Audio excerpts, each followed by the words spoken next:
Dominican moms be like, No, no. La dos muñecas lindas. And why is that doll pretty? Because he's white and he has two eyes.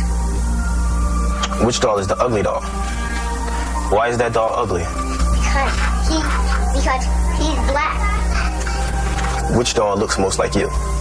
Like me. Yeah, which one looks like you? And that one. Okay. That doll. Why do Afro-Latinos not identify with black? This is because we used to have a caste system in Latin America. You guys did not have that in the US. In this caste system, the idea was to eliminate blackness, to improve races by becoming closer and closer to whiteness. So this caste system is really big. These are all the different races that the Spaniards just kind of made up. And they meant improving your race. There's an expression here in Latin America called mejorar la raza, or improving your race. It's something that your tías or like your abuelas say when you introduce them to your partner and they're lighter than you. They're like, oh, you're improving the race, like you're improving our family by being with this white person. This is an actual thing from colonial times. Here's a painting about improving your race, seen as a blessing. And that's why Latin America would never had illegal interracial marriage, because it was normal in the Spanish kingdoms. It was considered a good thing. It was like, oh, you're improving the population. So someone like me, half black, half white, that would be called a mulatto. Then if I got with a white person, then my son will be called an albino or octavon, and so on and so forth until they became white. But, and check out, they had this race that was called a salto atrás, step back.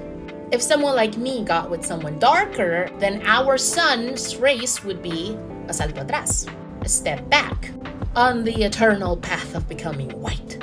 So we kind of lost a sense of identity, like identified as a race, like black people. And it became very much about skin color and how mixed you were.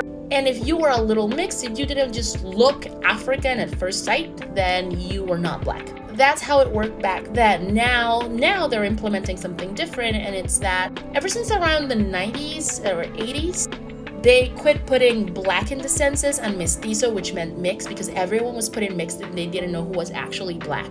And they started asking who was Afro-Latino, meaning that you had African in you from that time, even if you didn't look fully black, as it was taught to us that was what being black meant. And then they got actual numbers of the population. So that's what we get asked in the census. We get asked if we are Afro descendants, not if we're black. And most people take that and they assume that it means that they're not really black, and that Afro-Latino is a different term and that it refers to something different. So again, it's a cultural thing. Yes, we do know Afro-Latino means black. The thing is, like in Latin America, it's really complicated and most people will not identify as black if they're a little mixed, which is the case for a lot of Afro-Latinos. Another thing that happens is that if you say that you're black and you don't look fully African as they expect, they correct you. And they tell you, you're not black, you're a triqueñita or a morenita, anything but.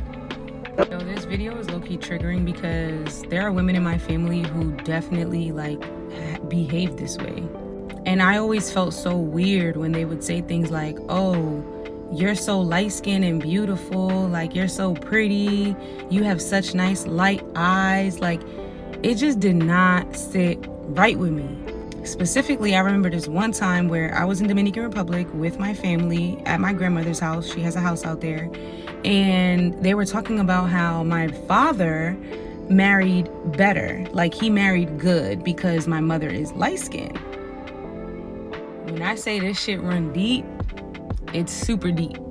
Deeper than the deepest part of the fucking ocean. Like, it's ingrained. It's crazy. A lot of us have a problem accepting what we are. People want to deny their African heritage because of the negative connotations that come with being black.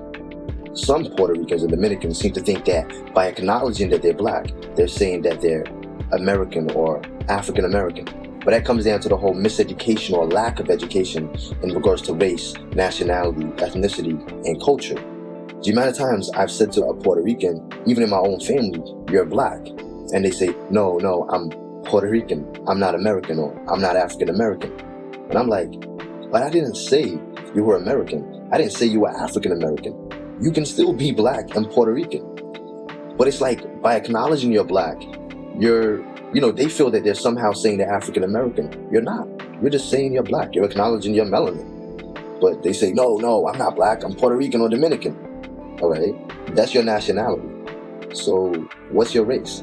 Then they say, I'm Boricua. Again, that's just a Taino word for an inhabitant of the island. What's your race? You know, you get some that'll say, no, not black. We're mixed. We're triracial, black, white, and indigenous Indian, right? But again, so when I say to them, all right, so what's your race? Like, if you had to pick, if you had to choose, what would you choose? Because when you're a mixture of black, white, and indigenous Indian, you're not white. So why do you say you're Spanish? You're not indigenous Indian. And you're not completely black. But what is dominant in your features? And they say, we're Latino? No, that's a culture that was forced upon you. It's really similar to the North Africans. You know, they say they're Arabic, but they're not really Arabic. They're North Africans who now speak Arabic and have adopted an Arabic culture because of colonization and a religious conquest. But you try and tell them that. Now, the funny thing is, real Arabs from Saudi Arabia, Jordan, Iran, Iraq, they don't even accept them as real Arabs. They even have their own racial slurs for them, which means niggers.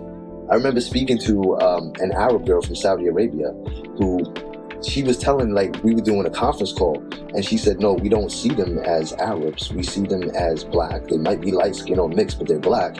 And she said the word that they called them, it began with T, but it means niggers, right? It's the same way that real Spanish people from Spain don't accept so-called Hispanics. There's so much denial, it's crazy. The denial is even greater from Puerto Ricans and Dominicans who have melanated skin and some African features.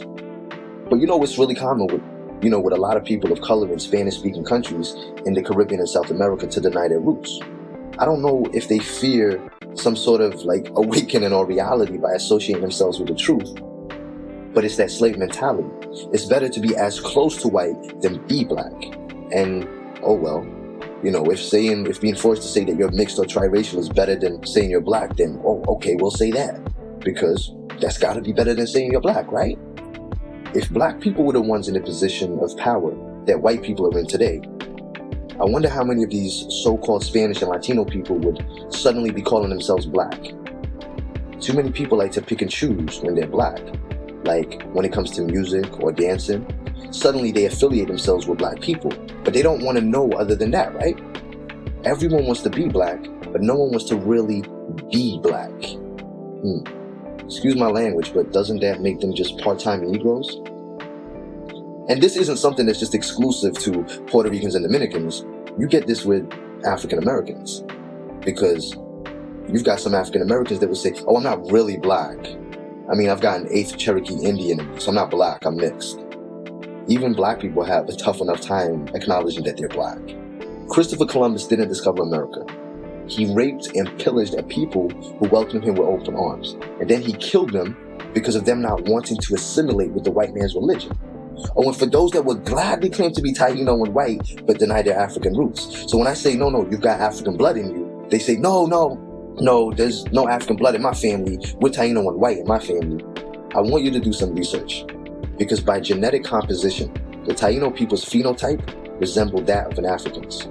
Let that sink in. Do you know what might be even scarier to you? There's even a school of thought that the Taino people did not actually travel across the Alaskan belt and settle into the islands. There's another school of thought that says they came straight out of Africa, across the sea, and then traveled north until they finally ended up at the very top of North America. Then there's people who always throw that, what about J-Lo? What about Mark Anthony?